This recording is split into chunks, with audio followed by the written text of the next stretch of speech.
Welcome to another video from DIY Daily. Just a quick video just showing you how to reset the service light on this 2021 Volvo XC40. Now this one's the auto hybrid model. If we just start the vehicle quick, just show you the messages that we've got on the dash there. But it's quite a straightforward reset. The first thing we're going to do is just turn the ignition off. We're just going to press the button once, just with your feet off the pedals, just to put it onto ignition stage 1. And then we're simply going to press and hold this minus button there while starting it. So all we're going to do while holding that is simply put the foot on the brake pedal and press the start button. So just quickly do that now.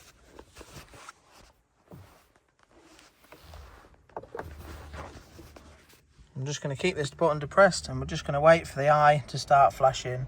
We're going to wait for 3 flashes. 1, 2, 3. On the third flash, if you just release it, you'll see we've got maintenance reminder reset there.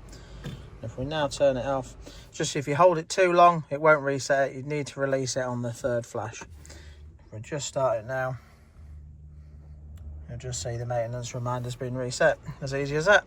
Hope the video helped. If it did, give it a quick thumbs up and subscribe to the channel. Thanks for watching, and we'll see you next time.